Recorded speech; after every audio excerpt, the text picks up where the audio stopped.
Hey, what's going on? Welcome to the show. I'm DJ Sixsmith. Priscilla Quintana is here with us. Pandora season 2 on the CW. Priscilla, how are you? Hey, hi guys.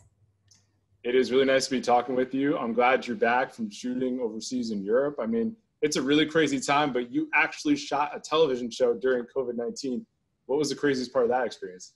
How wild is that? Well, the craziest part is actually not the shooting part, but like we were talking about earlier, it's actually coming back because, we were shooting in Bulgaria and cases are not as crazy over there as they are here. So it's just not really that much of a concern in normal life. When I'm walking down the street there in a mask, people are looking at me like I'm crazy. And so here it's a completely different world and I'm kind of adjusting to that.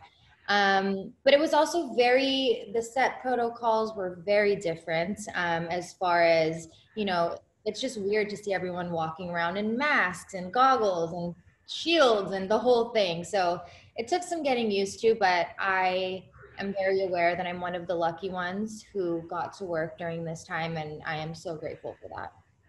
What does it mean to you that you have a season 2 to further develop Jax and also just the different storylines on this show with Pandora? It's exciting. I am so happy to have a season 2. We love our fans and we're so grateful that people received the show the way that they did. I hope maybe in season 3, they'll let me in the writer's room and kind of develop Jax's story from my own point of view. I think that would be really cool, but I think she's come a long way this second season from season 1, and I'm excited for everyone to see that. What are you most interested in exploring? Because I think you would be a great addition to the writer's room. What really intrigues you the most about playing the character? I think it would just be really interesting to have a female voice in there, and someone from the demographic that we're going for. I think it would be really good to, she's bisexual, but I don't feel like it's, maybe she's gotten as in-depth as she could have with that. It's kind of like a fling thing. And I think it would be really interesting to actually explore a relationship like that and kind of have a voice for that community. So I would love to bring something like that to the table for sure.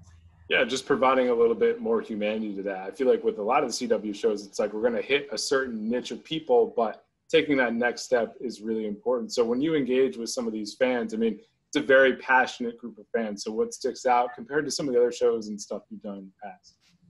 You're right. They're so passionate. We actually, we went to Comic-Con when conventions were a thing pre-COVID.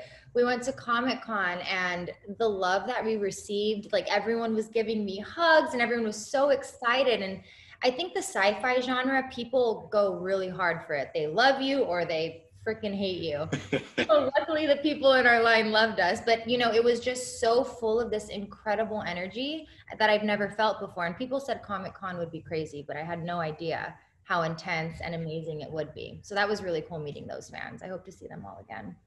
The sci-fi genre in general, there's a lot of different layers to it. So even just like exploring a futuristic world, given just the craziness of this world, what fascinates you the most about just zooming ahead and seeing what life could look like and just picturing life completely different than 2020? I love the idea. I was actually having this conversation with my friend the other day. Would you rather explore space or the ocean? And they're both, completely different universes from what we live in. I love the idea of just the vast unknown of space. It's terrifying and it's so interesting and so intriguing. And I love that there's infinite impossibilities out there. So that's probably my favorite thing I would say is that there's so many universes and galaxies just beyond our comprehension, So we're doing our best to write one, but that's just one of them. There's millions and trillions. It's never ending. So that's fascinating to me for sure. It feels like the TV medium in terms of the opportunities out there is never ending in a sense as well. So I know you have a show on Freeform right now with Good Trouble, like you're doing a bunch of different things. So what's most exciting about just playing in this environment at this time? Good Trouble is such an amazing show to work on. They're so progressive. I actually wrapped the last episode yesterday that I'll be on until January, but it is just, they're such forward thinkers, which I love about them. And it was just such a blessing to be there and it was different though. Like I said, it's very different from being in Bulgaria on set and the protocols there, and then being here where COVID is such a thing. But yeah, it was so great to be back. I was so happy to be back. Well, Priscilla, we're looking forward to season 2 of Pandora. Thanks so much. Really nice to meet you, and stay healthy, okay? Thank you. You too. Nice talking to you.